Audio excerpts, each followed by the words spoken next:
In this episode of the Locked On NBA Big Board podcast, we are going to share our thoughts on Ryan Dunn, who is arguably... Wait, do you think there's a better defender in college basketball? Nah, I don't think it's really arguable at this point. Well, this episode is on Ryan Dunn, the best defender in college basketball. Stay tuned to hear our thoughts on why he's such a good defender. And we may have a disagreement about his position and his offensive skill set. Stay tuned.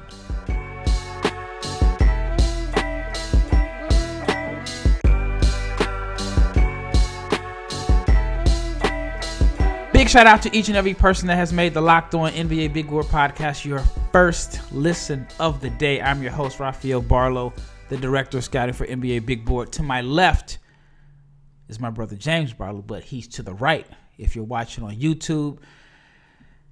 And Ryan Dunn. Actually, before we get into Ryan Dunn, this episode is brought to you by FanDuel. Make every moment more. Right now, new customers get $150 in bonus bets with any winning $5 moneyline bet. That is $150 if your team wins. I'm so excited about this episode that I kind of jumped the gun because I actually recorded it, and this is the second time we're recording it because I forgot to hit record when recording the audio.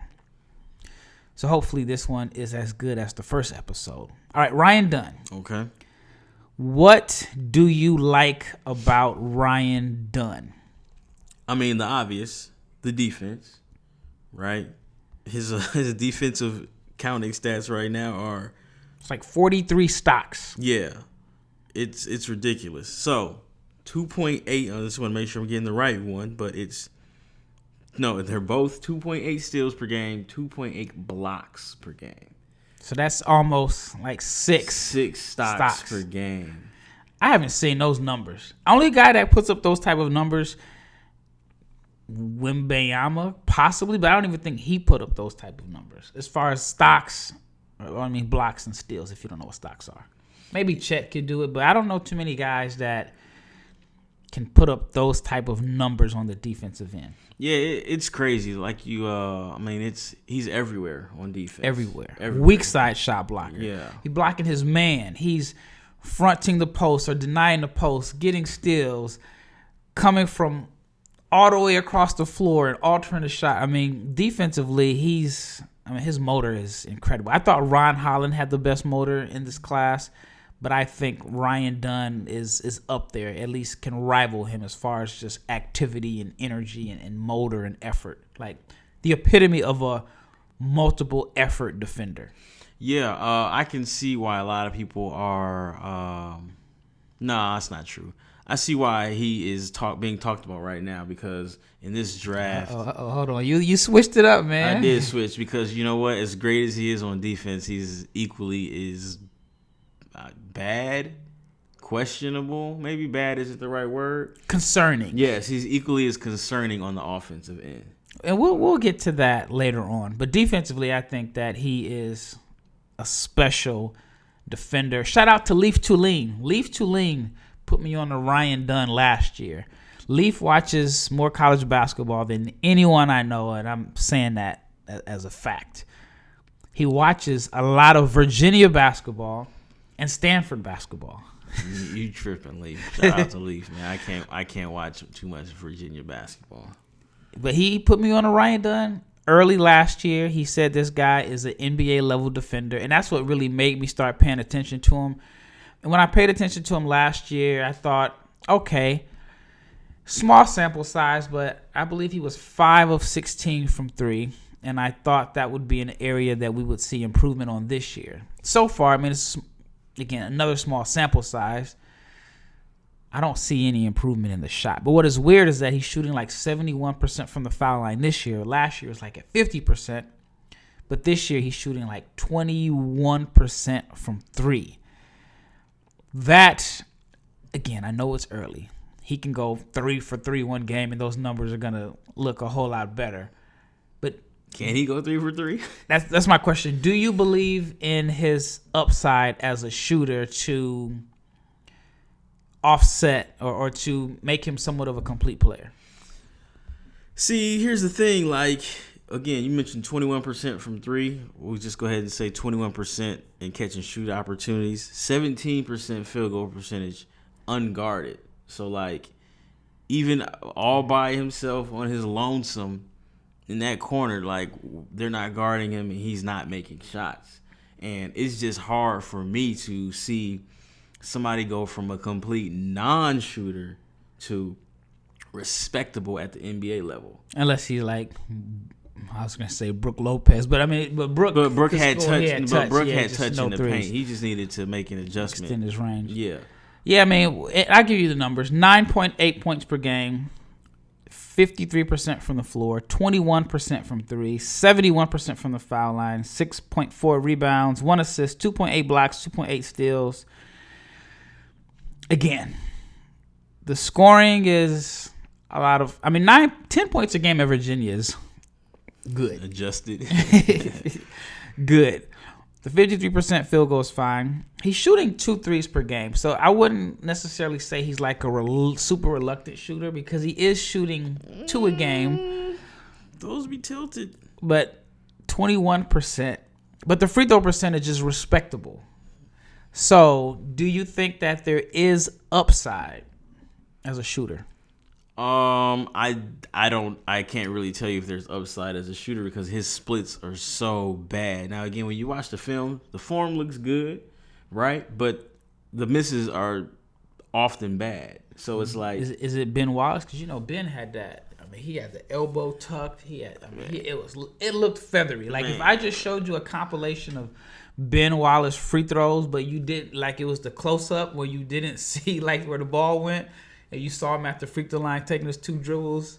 He had the beef. What is it? Balance, eyes, elbow, follow through. It's just that ball didn't. It looked like it didn't have rotation. It looked like it died in the air. So are you saying that Ryan Dunn has the form, but just the results don't match, or you think maybe it's a situation that he just needs to extend his range? You see, here's the thing though. All his 2-point field goals are like dunks. So it's like, I got a theory about that. Does he have touch? And it's like, it's just too early to tell if he's in. Here's the thing. You can tell he's working on his 3-ball because he's taking the threes, right? That's a sign of confidence. And you know what? I've been working on my jumper this summer. True. I'm going to trust the process regardless of makes or misses, right? But he's not making any shots right now. And, I am of the theory that you can't play DBs in the NBA anymore. What is a DB? Like, I mean, I know DB stands for defensive back, but for the people that are listening, in the James, you got your own lingo and slang that you're going over. So DBs, the Tony Allens, where we not guarding you, and you're gonna mess up everything on the offense end. Andre Roberson. Is Russell Westbrook a DB right now? He is turning. Because they're not guarding him. Hey, okay, look, Russell Westbrook for the Lakers was a DB. But he'll do other things though, because he'll crash the glass. Yeah. But like the Matisse Thybulle, those years in Philly, it was 100% a DB. Like if I'm putting my point guard on you, Ben Simmons off the ball. If I'm putting my worst defender on you, and he's just there to help. You are a DB. So, and again, it's hard. Everybody, look, defense is great, right? But if you can't score, I don't care how many stops you're going to get, right? You have to be able to put the ball in the basket. And if we can help off of you, you mess it up for your team. So, that's my biggest concern with Ryan Dunn. Like, I don't think he can just cut his way into playing 30 minutes a game if he's not a almost league average 3-point shooter, as great of a defender as he is. I think so. You think he can just cut his way into minutes? I think so. Only explain, if, please. I'll explain it when we return. All right, when we return, I'm going to share my thoughts on Ryan Dunn and why I think or how you can use him on offense to where he can maximize his defense, where he's not a liability on the offensive end. Stay tuned. All right, before we get into the second segment, I want to talk to you about FanDuel because it is getting chilly outside, but the offers from FanDuel stay hot right now. If you're a new customer, you get $150 in bonus bets with any winning $5 moneyline bet. That is $150 if your team wins. So if you've been thinking about joining FanDuel, if you've been thinking about it and contemplating it, the time is right now. There's not a better time than right now. The app is very easy to use. There's a wide range of betting options, including spreads, player props, overs, unders, and more. So visit FanDuel.com/LockedOn and kick off the NFL season. FanDuel is the official partner of Locked On and the NFL.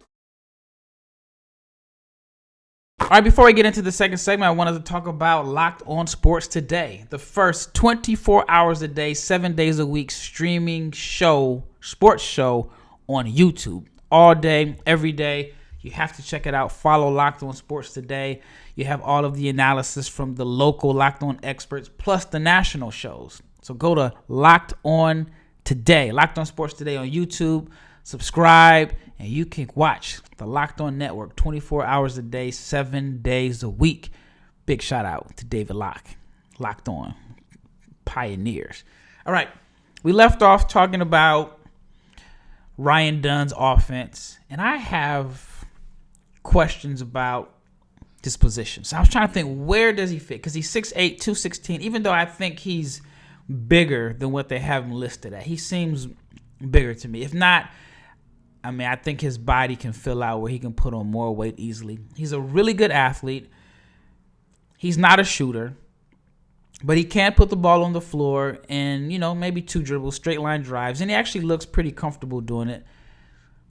But I think Ryan Dunn can make an impact in the NBA. Okay. Next year, if you play him at the 5. I know he's not the ideal height because he's 6'8", but I think you can play him at the 5 because he's athletic enough to be a role man. I think that is where he can be a threat on the offensive end. Do you start him at the 5? No, but I think you can close games with him at the 5. It allows him to protect the rim in a sense, get steals. Why can't he be like a Draymond Green type defender? Now, you don't have the playmaking as Draymond, and you don't have the shooting as you get with Draymond, but you get the roll threat, the lob threat. I think Ryan Dunn, and again, you may think I'm crazy. It's okay, but I think that is the best way to utilize him on offense to get him on the floor so he can defend. I don't agree with you, Raf. I don't think he's a 5. I think he is I get what you're saying.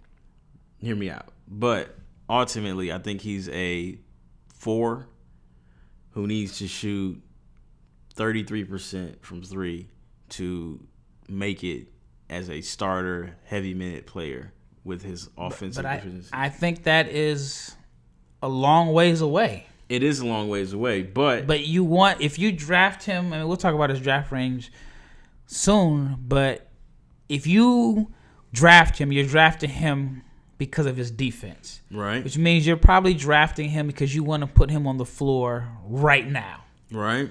Because I don't think, some people have him in the lottery, but I don't think you're drafting him to, I just think the teams that are going to draft him are teams that are looking for defense. I would hate to see him go to like Detroit because, you already got a DB. Yeah, so, I think his best situation would be on a playoff team, or a team that's trying to win.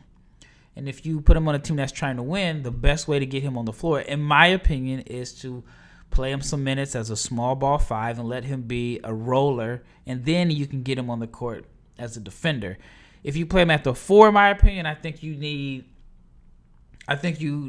like a 5 that can space the floor, that can also rebound. I think those are harder to find. But if you play him at the 5 and then you put him with the 4 that can shoot, then I think you can use him as a roll man.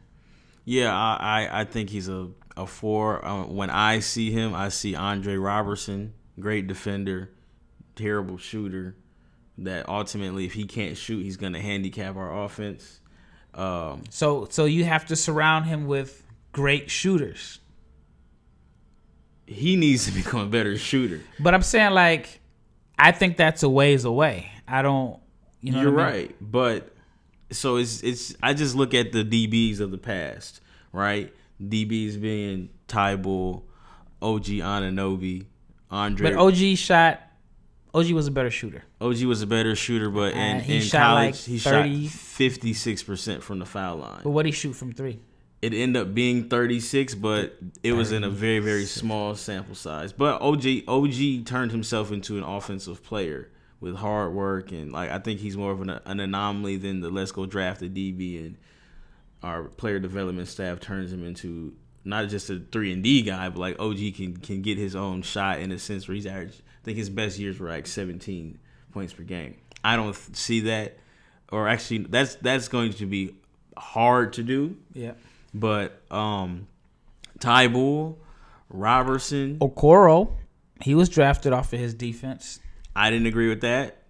But he went high. He did go high. And he wasn't as impactful as a defender. He was more like a like one-on-one defender. He was like 6'4".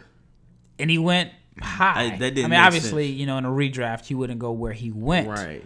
But that just isn't. I'm not drafting a 6'4" defensive stopper. Like, you can guard 2 positions, 3 positions at best. No. But I think Dunn's defense is going to check out. But the guys who the DBs that are playing right now can only play 26 minutes per game because you can't close with them. Because you'll put Trae Young on Tybull, and guess what? Now Trae Young has fresh legs on the offensive end, and you're messing it up for your big, your spacing. The original DB who first got played out of the league in a sense, no disrespect, but like they put Bogut on Tony Allen and says, you know what, we'll put our big, we'll clog up everything, and then you know what, he was rendered useless. But wasn't that was the year they went to the finals. But there was one real ugly series. I don't know when Memphis played. I forgot who it was. Dang, I can't. Was it the Clippers? It was an ugly series where they just didn't come near Tony Allen. Right, and like to me, he was a great defender. Even yes. though I had someone tell me, like, when you have the reputation as a great defender in the NBA, you can foul. Because I remember I was asking, and I won't say his name because I was like, man, who's the best defender? And he's named some guys. I was like, what about Tony Allen? He's like, man, he be hacking the whole time because of his reputation. He won't foul out. He's like, he can foul you 10 times a game, and they may only call 5 of them. You're right. So anyway, but I get what you're saying. But that's why I'm saying that you can't play him at the 3 or the 4 unless you got somebody special around him. But the 4 with him, because he's athletic, you don't always have to just hide him in the corner. Like sometimes he can be the roll man. Sometimes you got to throw him in the corner, but sometimes he can play the dunker too because he's athletic. I just don't see throw him at the 5 because again, I think he has the ability to get to the basket in one dribble and athlete and finish, but ultimately, I'm never chasing him off the 3-point line. So, like, his development, his upside, to me, is 100%, like, contingent on him being a shooter. I mean, look at, like, Josh Giddey. Josh Giddey does a lot of things on the offensive end, but guess what? He can't shoot. So, you know what that's going to happen? Outside of other stuff, if he is continuing to be a non-shooter and Kaysen continues to he shoots 3/4 as well as he's shooting right now, those late game minutes are going to go to Kaysen. So, like, I just can't get down with taking a DB any higher than 15. Okay. All right. When we return, we're going to talk about his draft range. We're going to talk about good fits for Ryan Dunn. Not good fits, great fits. Great fits. A fit where he can thrive because, I mean, if you look at this 2023 class, there's a good amount of lottery picks that are going down to the G League. So now it's almost like when I'm looking at these guys, I'm trying to find what would be the best fit where this guy can actually play and make an impact as a rookie. So we'll talk about that, and then we're going to talk about his potential. What does it look like if he does become a league average shooter? What type of player is he? And then what happens if the shooting never comes together? What type of player is he? Stay tuned. Let's talk about PrizePicks. Why? Because PrizePicks is daily fantasy made easy. All you're doing is picking 2 to 6 players, and you're picking against the projected numbers. You're not playing against anyone unless you want to. But what PrizePicks does, that's a little bit different. They actually have a couple of things that I really like, but they have a specials league, and it is a league created where you can combine 2 different sports.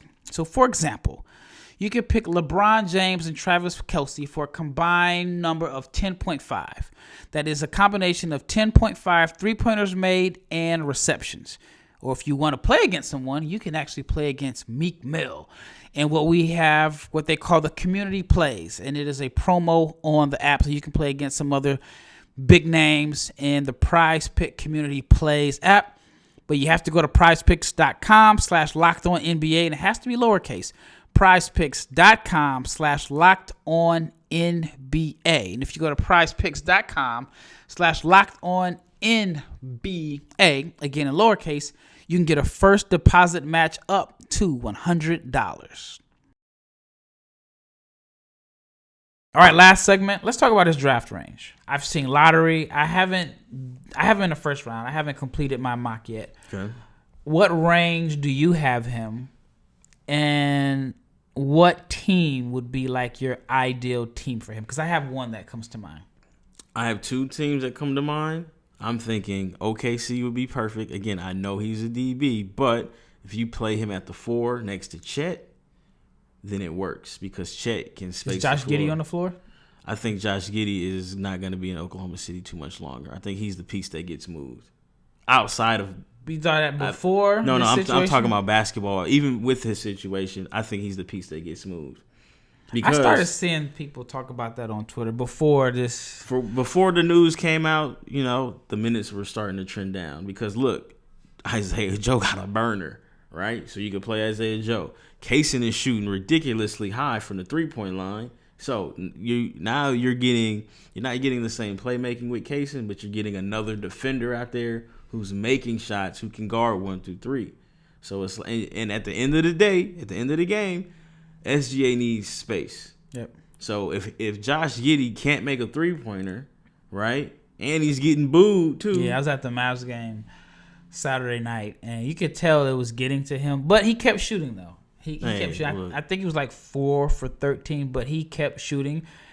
But he had plenty of time to let it go. I think they were guarding him with Lively at one point. You see exactly what I'm saying. So if I can put my center who can clog up the space with the wingspan on your shooting guard, on your wing player, you're messing it up. But that's why I think with Ryan Dunn, if you put him at the 5 and put him in roles, he becomes somewhat of a threat where you have to pay attention to him. That's why I think once we tag him, his elbows in boxes. And rescreen. Well, all right, y'all got 24 seconds to get this shot off. And SGA want to dribble for a good 12 of them. Okay, so I think Oklahoma City works. I think Indiana works for him. Indiana's a terrible defensive team. If there's any point guard in the league that can spoon feed you and make you look like you're a better offensive player than what you really are, it right now is Tyrese Halliburton. All right, so where does he get minutes in Indiana? Jarris Walker was the number 6 pick, okay, so and I think he's playing for the Fort Wayne Mad Ants. All right, I am not putting Jarris Walker ahead of Ryan Dunn just because we drafted him last year. Like, you got to show me some skills, and again, I need to go and see what you're doing down there in Fort Wayne, excuse me. But like, just because we drafted you last year doesn't mean I owe you anything. Right? But he's supposed to be a good defender. That's supposed to be one of his greatest strengths. Right. And I like him. But guess what? If it comes down to it, if Jarris can't shoot and somehow... he's a better shooter than Ryan Dunn. Supposed to be. If they both can't shoot and one look, we're still trying to develop it for Indiana. Take another dude at the 4 and see who fights to the end, who becomes a better shooter. Right? So again, I don't like Indiana. I don't think that's good. I think Indiana will work for him. They're giving up like 145 points a game, something crazy like that. Like, they're a bettor's dream. You always take the over because they don't play any defense. So like, it would work for him offensively and defensively because Miles can pop, Miles can space the floor. But that's what I mean. Like, I think it would take a special situation where you have a 5 that can shoot. Because if you have a 5 that can't shoot, can you play him next to Steven Adams. They played Andre Robertson next to Steven Adams for a long But time. that was a different era, man. Act like it was like 5 years ago. It was not 5 years ago. Dude, it was it's about to not be that long. 2024. 5 years ago was 2019. I don't think Robertson has played since at least 17. Man, let me see. Look, he last played in 2021. He was hurt. When he last played, okay, not when he last was on the roster. He started in 2017. That's not that far off. It's about 7 years, man. That's a whole era, man. That's the 3-point numbers have gone up, but it's still the 3-point shooting era. That's still the Splash Brothers era, is what I'm saying. I just see Andre Robertson vibes from him. And, Andre Robertson, if his knees don't mess up and he turns into a league average player, a league average shooter, he's still collecting an NBA check right now because he was a great defender and he rebounded, except for, you know what? When the rubber met the road, they weren't guarding him. And he had those Ben Wallace shots that just looked like they were just dying in the air. So, again, if Ryan Dunn can't shoot, doesn't develop as a shooter, I don't know what to do with him. I think it's in Ryan Dunn's best interest to fall outside of the lottery. Because if you go to a team like Phoenix, they need depth. And they have enough. If everybody plays, they have enough scoring around them to where he can just defend. Of course, they're going to want him to shoot, but you have 3 guys that can light you up for 30. I mean, if Bill's back ever checks out, I think they sold you know what? A lemon there. That sucks, man. I saw somebody tweet, who did his physical? And I said the same one that did Ben Simmons' physical before he got to the Nets. My thing is, okay, so let's not just say a big that can stretch the floor, but I feel like a big that can lift the defense. Like, because Nurkic, he's not a floor spacer because he can shoot. He's a floor spacer because he can pass. Does that make sense? That makes sense. So if you put Dunn with a floor spacing big that can pass or shoot, then it's going to work for him with minutes. But if you put him next to a rim runner, let's say Atlanta takes him for whatever reason, no, that's not going to work, buddy. Because New York. Or maybe New York, in the backup role. Nah, Hartenstein is a great backup center. No, behind Randall. Randall plays 38 minutes a game. He's not no backup. That's Josh Hart is the backup for the Knicks. So Tibbs don't mess with rookies anyway, so that ain't gonna work. All right, so what's his draft range? You can say Rick Carlisle doesn't mess with rookies either. He did last year with Mathurin, but he's not. He messed with Nembhard too. Yeah, he did. But I feel like he only did that when Halliburton went down. He was like, what? We got something here. Let me tell you. Rick likes rookies that can play right away. He is not on no development time. How about that? That's fair. All right, so what is your draft range for Ryan Dunn? Like I said, man, DB, offensive question marks, I can't take you higher than 15. And it really, again, if we go by the DB mode, OG went in the 20s. Robertson went in the 20s. Tybor went in the 20s. He wasn't a DB. He actually was, but Dort wasn't drafted. He was an offense. He averaged 20 as a freshman. He was. He did some weird stuff. He did some wild stuff. Yeah, the transformation. But Okoro went high. Like a blind spot for me, a guy that I would not have selected as high as he went, but he went high because of his defense and his size. Dyson Daniels, but that's a blind spot for me. I don't like big guards that. So I get it with Dyson Daniel because again, if nothing else, he can play. We're talking about a guy that couldn't bring the ball up the court in the G League. He had his back turned, Magic Johnson 1983 style. But you see, trying to run the offense. Hey, look! But you see him now. He is like a stopgap ball handler for the Pelicans right now. Look, but he went lotto. I'm not taking that lotto. I see, and I'm the same way. I feel like you got to show me something on offense. Yeah, so I think he definitely needs to improve as a shooter. If I were like, maybe this can be a segment that we add, since we have a background doing skills training. But if I were Ryan Dunn's trainer, it's not like Reese Share. We talk about we want Reese Share to add some game off the dribble. I don't I mean, that would be an extra bonus for Ryan Dunn. And I think he's doing it because, like you said, he's shooting 2 threes a game, which is not a high volume, but he's shooting them as if, like, I work on this. I'd be in the corner. I'm talking 400 shots a day. That's what I would be doing, 400 shots a day. Then I think that he can help a team. But right now, I think the only way in the NBA that he can help a team on the offensive end is if you put him in a situation where he is the rim roller and he's a threat there. Because I think he's a good enough athlete to where he can be a vertical lob threat. And he has the motor to where he, will roll and become a lob threat. But if you try to, in my opinion, if you try to play him at the 3, even though he's 6'8", you play him at the 3 and the 4, I think he can get a little sticky there. I've seen him make moves in triple threat. I don't know why dude closed out on him like that, but somebody did. He probably didn't read this guy in a report. He just automatically thought I need to close out hard on the wing. I've seen him make plays. Long strides to the rim. Long strides to the rim. So, with that said, if he could trick me into him rebounding and pushing the ball up the court and just getting offense for himself in transition, I would be less, dedicated to him being that much of a better shooter, if that makes sense. Yep.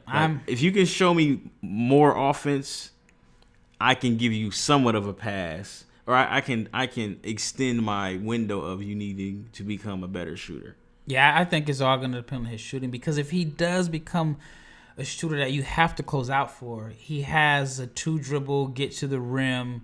He will never be a shooter that you have to close out onto, because guess what? You're going to have to prove it to me.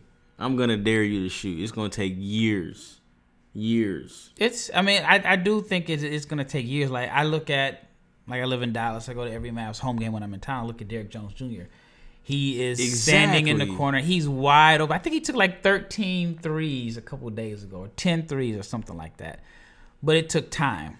Look at Grant Williams set like a record in the play. He shot like 17 threes or something crazy against Milwaukee. All of those were wide. We're gonna dare you to shoot. Yeah. And think about it. That's Grant Williams who can shoot. Who's never had questions about his shooting touch. The percentages check out, and they said, you know what, dude, you got 17 of them. So imagine if that's Ryan Dunn. Yeah. So can you play a DB in the playoffs? No. You can't. So with that being said, his draft range is 15. Hey, 15 through what? I got him 15 in the 20s. I think he's a first-round talent. I think it's going to take a special player in him and a special development staff, family circle to maybe unlock something else. Because, if you can't shoot in the NBA in 2023, 2024 going forward, man, good luck. Point guard, shooting guard, small. If you're not a center. Yeah. If you're a center and you can't shoot, you better anchor that defense. Exactly. And if you don't just have again, not necessarily Giannis, but if you don't have just constant rim pressure ball handling, it's hard to play. All right, quick question, last two. If he maximizes his potential, what is he? What is he is he an all-star? No, we don't even get that a far. High-level starter on a contending team? If he maximizes his potential, he is he is fresh knees Jonathan Isaac. Bad knees Jonathan Isaac, because Jonathan Isaac, he's not 6'11" for one. Yeah, so what to say. Jonathan Isaac, when he is able to play, is a great defender, right? Premier defender. He just can't stay healthy, but he does enough other things to make it work. He has a minutes cap on him because, when his contract ends, he's still gonna get paid because there's gonna be so many teams offering him like minimum deals that it's just gonna keep raising up. Yeah. Because I mean, if I'm Dallas, I'm kicking the tires on Jonathan. Don't kick too hard. These might not make it. On Jonathan Isaac. All right, if Ryan Dunn doesn't live up to his potential, he never learns how to shoot. He can't shoot. You can't play him because he's gonna kill the spacing. Hey man, that's great. You block some shots and you play some great defense, but you can't be instant defense on both ends of the floor. I agree. It's a different game. Like it's a different game, man. I mean, the scoring is high, but that's because there's usually 5 guys on the floor that can score. We don't have the era where there's like 3 guys and 1 guy that just can't do anything. Exactly. And the way the defense is set up, if he played against the Timberwolves, right? Cat doesn't have to guard him. So now you got 7-foot Cat who just standing there being big. And McDaniels. And Gobert who's playing good defense. He does his regular season defensive thing. And you got Ant who is a dog. Like, good luck scoring on them. Yep. Well, that wraps up this episode of Ryan Dunn, we've both agreed that he is the best defender in college basketball, but we have some concerns about his offensive fit and his offensive role. I think that right now his skill set is as a 5, and James disagrees. Let me know what you think, or let us know what you think. Is Ryan Defender the best? Is Ryan Dunn? His name might as well be Ryan Defender. Ryan Defender the best Dunn? Is Ryan Dunn the best? From Queensbridge now? Is Ryan Dunn the best defender in college basketball? And what is his NBA fit? Once again, it's Rafael with my brother James, and we are out. Hey man, whatever like sauce that they be sprinkling on like the OG Ananobis that make them good offensive players, man, they gotta sell that.